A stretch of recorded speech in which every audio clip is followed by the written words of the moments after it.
د ټولو نه اول زه د سکندر خان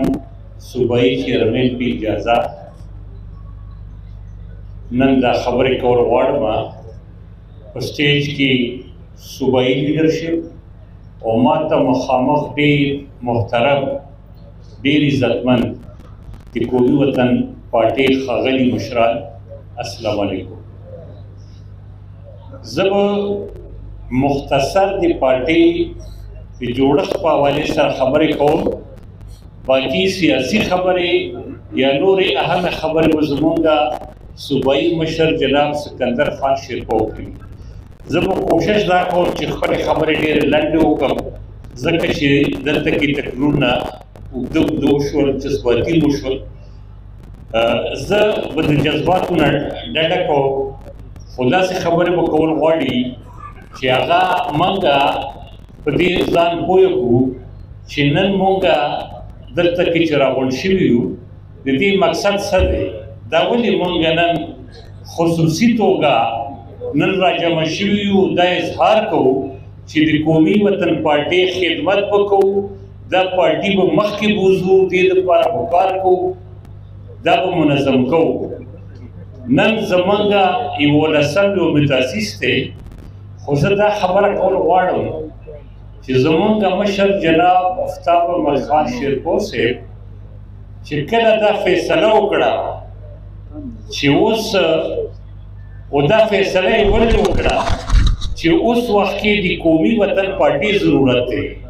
د دې نه مخکې هم تنظیمونه وو، د دې نه مخکې هم پارټۍ وې، په ملک کې موجودې پارټۍ وې، خو دا یې ولې وکړه، د دې ضرورت ولې راغی؟ بنیادي خبره دا ده چې د دې ضرورت ځکه پېښ شو چې پښتنو ته ډېر لوی چیلنجزونه په هغه وخت کې مخې ته راغلل، ځکه چې افغانستان کې روسي مداخلت وشو، ډېر لوی جنګ دلته کې وشو، دلته کې ډېر پښتانه بې کوره شول، دلته بهر نه خلک راغلل.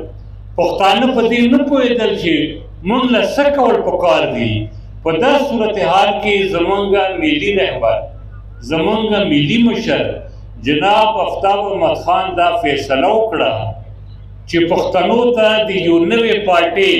چې د هغې نوم قومي وطن پارټۍ وي، د داسې یوې پارټۍ ضرورت دی، ځکه چې پښتانه په دا وخت کې ډېر دربدر وو. تاسو 1912 رعایت کړئ چې هغې کې د پښتنو رول رعایت کړئ، د هغې پښتنو کردار رعایت کړئ،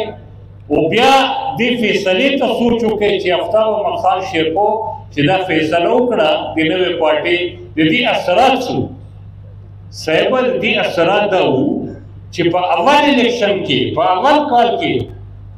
تاسو 9 سیټونه په الیکشن کې وګټل، 9 سیټونه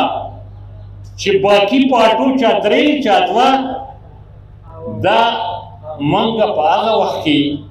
خلکو دا وویل چې دا د آفتاب احمد خان شیرپو ویژن و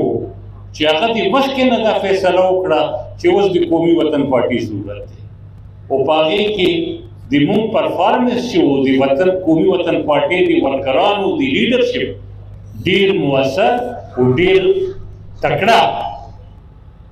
د هغې نه وروسته تاسو وګورئ بیا چې کوم صورتحال راپېښ شو، هغه بیا بیخي بدل صورتحال و، ځکه چې اسټیبلشمنټ د دې د مقتدر قوتونو یوه فیصله کړې وه، او د هغې فیصلې دا نه وه چې قومي وطن پارټي کمزورې شوې وه، قومي وطن پارټي تکړه پارټي وه په هغې وخت کې هم، خو اسټیبلشمنټ دا فیصله کړې وه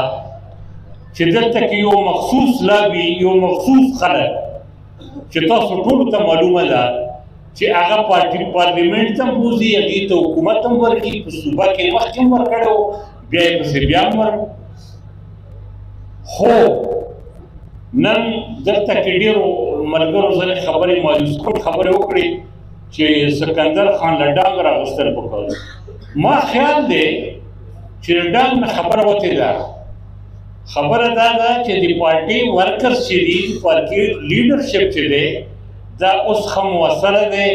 اوس هغه فیصله نشته چې صرف یوه پارټي به اقتدار ته ځي. دا خبره نشته چې پی ټي آی به حکومت ته ځي. نو پی ټي آی هیڅ فیوچر نشته، پی ټي آی په حکومت کې نشته، پی ټي آی په انتخاباتو کې نشته. نو چې نشته، نو پی ټي آی چې نشته، نو بیا به څوک وي؟ قومي وطن پارټي. خبره دې دا ده چې هغه وخت ختم دی انشاءالله.